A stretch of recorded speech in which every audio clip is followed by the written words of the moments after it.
All right, everybody, welcome back. We've got more to say about Garret Greenfield, and now we're going to settle into the skills. We're going to talk about what makes him good, what could make him better, what makes him not so good, what makes him interesting, what makes him limited, all these things that make up Garret Greenfield as a player based on what we saw at SDSU.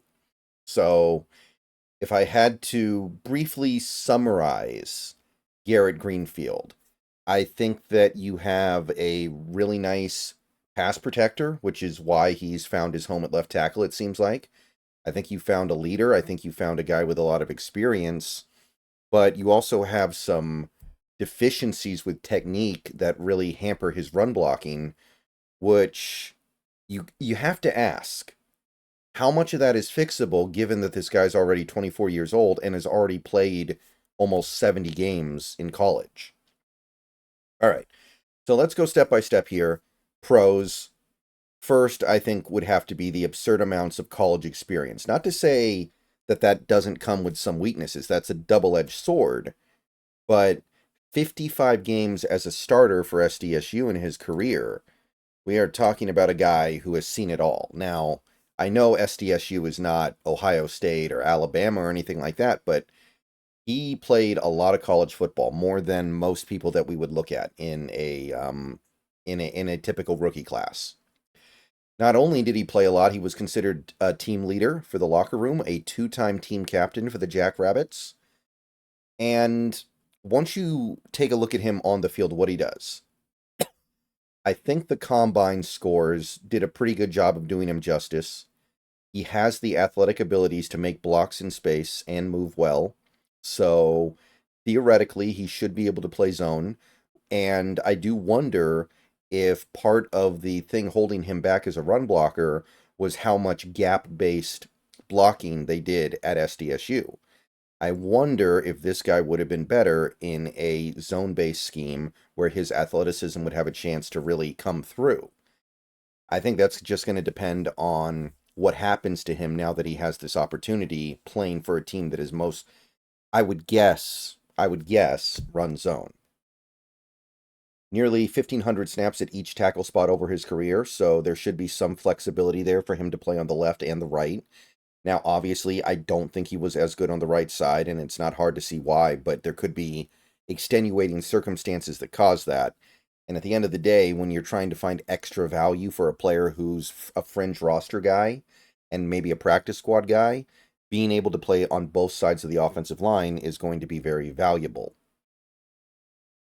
And not only that, this is an example of a guy who's better on the left side, which is more valuable in the NFL. Left tackles mean more than right tackles unless you have a left-handed quarterback. So I think that when you look at it through that lens, it's beneficial that he ended up working out better at left tackle. So even if he doesn't have flexibility, I don't think that hurts his value that much. He has strong punches. He uses them well to stop momentum from rushers. Really good at being able to take on a guy who's trying to convert speed to power and use his hands to just halt him in his tracks, which is good because there are some other areas where he struggles to anchor down, but his punches themselves are quite good. I think his understanding of leverage is pretty good. It's better than you would expect for a guy playing at a smaller school. Typically, I think these guys don't have that. Not to say it can't get better, but generally speaking, I think he has a pretty good grasp of getting low and getting underneath the pads of opposing linemen. It does need to get more consistent, but there's a lot of things about this guy that need to get more consistent. He's really good at looping behind the center to throw seal blocks for runs. That's one area of run blocking that I do think he's pretty good at. He can quickly get out of his stance, loop around the center, and throw a block to seal open a hole and open up an opportunity for a running back. So there is some stuff in that area that he's already pretty good at. He has the lateral agility to get to the edge against speed and protect. So he's not somebody who's going to get caught flat-footed against a speed rusher. He's going to be able to get out to the edge. Mirrors fairly well, I think. Again, it's all small school stuff. It's hard to really evaluate what he's going to do in the NFL, but there is definitely some stuff there. He's able to use proper angles to create leg drive and get defenders out of the hole, which is good because his leg drive individually, like in terms of just pure strength, is not great. So his ability to use angles is something that he can kind of use to mitigate that lack of ability. And finally, in the pros list, he's got a lot of lower body explosiveness. And I kind of feel like looking at how explosive he is in the lower body, I wonder if South Dakota State maybe wasn't utilizing him to his best abilities. I wonder if maybe there's untapped potential because of the way South Dakota State would run their offense typically when he was there. So it's a pretty good amount of pros. There's a pretty good amount of stuff here to get excited about. But there is a reason why this guy went undrafted. And part of it is, I think, because teams missed a little bit. But even in the best case scenario, it was probably a 5th-round pick. So where does he fall short a little bit? Let's talk about it for a few minutes here. So let's take a look at the cons. His play lacks control in general. He's got shoddy footwork, and his timing in space is not very good. So this is where the whole playing in space thing is tough. He's playing on a team that doesn't necessarily do it a ton, but outside of the seal blocks that I was talking about, I think there is a little bit of his feet get behind his upper body when he's in space. He doesn't hit targets reliably. He doesn't hit with timing the way you would like. He's just not really that good of a mover yet. The ability to move is there. He can run up good 40. He's got very good explosiveness. But in terms of practice, it's not there. And I wonder if part of it is because it was somewhat of a secondary skill at South Dakota State and he could get better in the NFL. But at the same time, this guy played a ton of college football.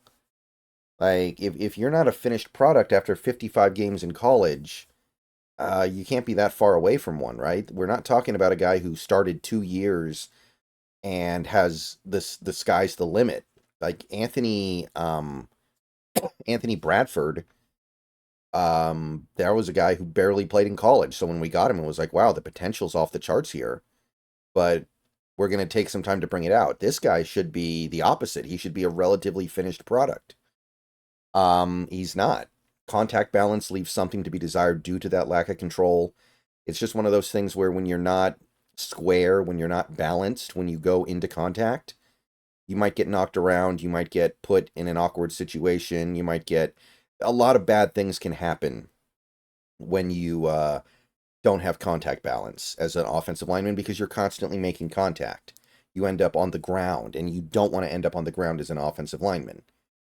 He doesn't hit with a ton of force when first engaging with linemen. He doesn't use momentum well. He does have a good punch, but his ability to like charge in and make contact with his man is, I don't know, there's not enough force there. He doesn't hit with that pop. He does tend to fall off and slide off blocks after initially hitting them. He doesn't sustain all that well, which is part of the problem with his run blocking. So he's going to have to learn how to sustain. There's a lot that goes into that. Hand placement, grip, a latch, as some people call it. Things like that. He's not especially strong. He doesn't have a lot of core strength, so he's not a great anchorer. He doesn't push defenders out of the hole all that well. So his ability to win on his strength is not really there.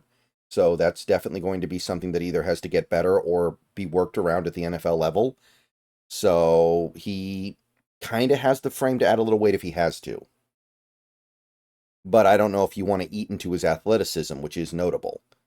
Arm length is pretty forgettable. I don't know if 33.5 inches is going to get it done in the NFL. It worked at South Dakota State, right? But once he gets to the NFL, I think you're going to notice that his arms are a little short.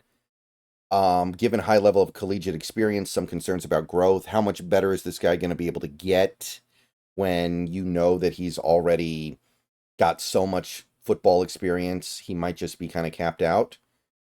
And he does have a tendency to overset against speed rushers and leave his inside wide open. He's good at protecting the edge, but sometimes he sacrifices the inside because of it.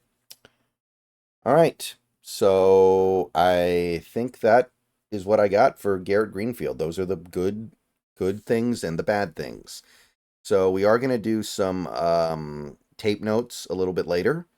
I will say that all the South Dakota State games that I can find are from 2022, so it's not ideal, but it was a pretty good year that he had in 2022, so it'll work. All right, I'll see you guys later. Go Hawks. And that's what I got on Garret Greenfield right now.